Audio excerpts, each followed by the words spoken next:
A knock on the front door, my brother answered it and he came in, he says, there's something at the door that wants to see you. And then, what do you mean something? And he says, well, go and have a look. And I went out to the front door and there was a skinhead with this like big long gown on. His dad worked at Lucas's, the car factory, and he used to wear these big brown gowns. He had this big gown on, a chimney brush over his shoulder, no shoes on, and a pump, what we used to call pumps, sneakers or trainers or whatever, on a dog lead.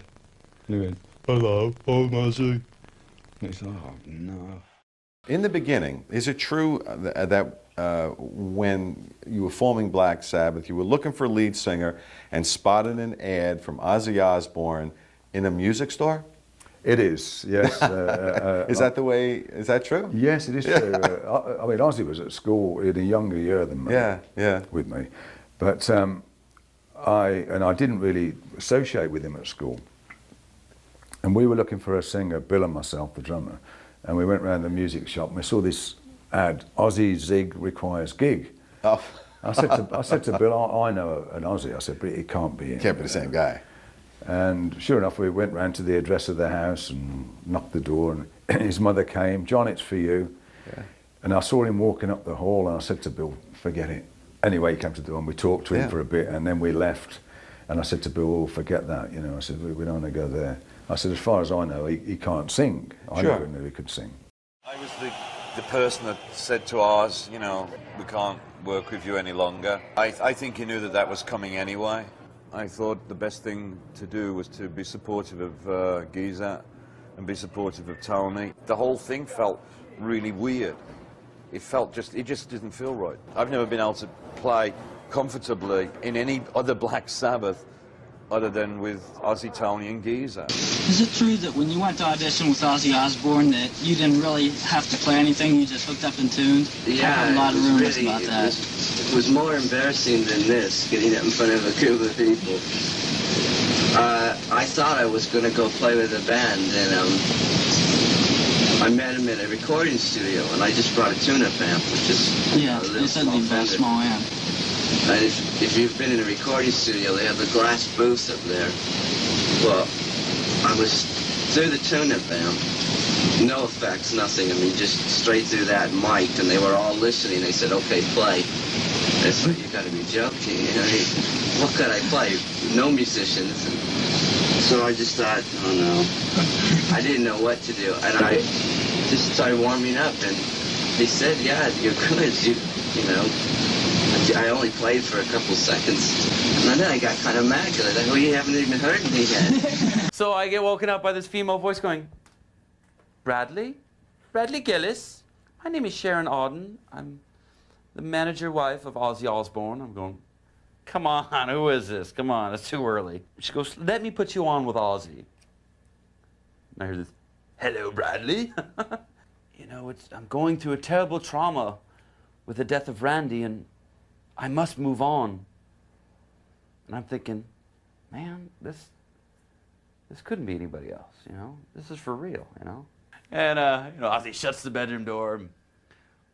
He goes, sit down. So I sit down on the bed, and he sits on the floor with his legs crossed. He looks up and he goes, what do you want to play for me?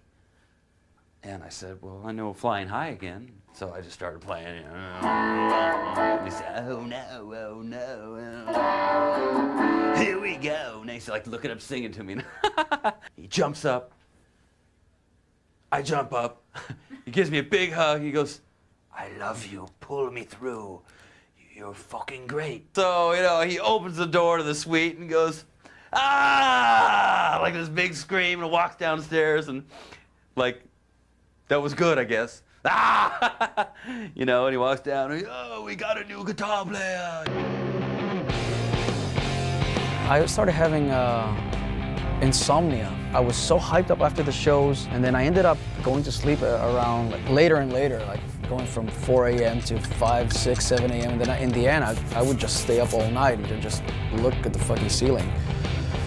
I said, man, I can't sleep. He says, well, if you ever need any any sleeping pills, just let me know. I have some stuff. I'm like, oh, cool, thanks, man. Thanks, boss. So one day I'm like, hey, can you give me one of those pills? I really need it to go to sleep now and get some rest. Sure. Here, take this one. This is like one of the light ones that I have, so you're gonna be fine. Of course, I take the fucking pill. I kid you not, the next day, the lobby call was 5:30 p.m., 5:15.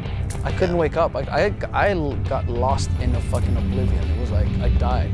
I barely like get my shit together, run downstairs to the lobby, ride to the fucking plane. So I go on the plane, I'm standing there, and then Ozzy comes in. The first thing he says is he sees me, you're fucking stoned! And I'm like, yeah. The tour manager grabs me and goes, you fucking idiot. Why would you ever take any drugs from this guy? It's like, I'm like, I didn't think about it, I'm sorry. Like, lesson learned, kids. Oh no, this was pretty good when we did the live at Budokan. That with Oz, me and, I'd always have I'd stuff because if there was no beer at the gig or no beer where we were at, I'd always just make sure I always had beer with me in a duffel bag or, one of my carry-on bags or something like that. So when we get to the show, I've got my bag of beer, I'm just running scales, practicing, we do the gig, and then afterwards, or no, it was after, it was after the gig. I was just like, we're just hanging out, and we're just waiting to get going, and Mom was talking to Mr. Udo and then doing business and everything, and the boss just comes in, he's like, Zach, you gotta call one for me. I'm like, what are you trying to do, get us both fired? And he's just like, do you have any? I go, yeah, of course I got beer with me. He just goes, I'll meet you in the bathroom. So we go in the bathroom, and I'm in the one bathroom stall. He comes in, like into the other bathroom stall. He goes, yeah? I go, yeah. I take a beer, I put it under the thing, and then Oz grabs the beer. You hear and he slides it back over and he's, thanks, Zach, I'll see you back at the hotel.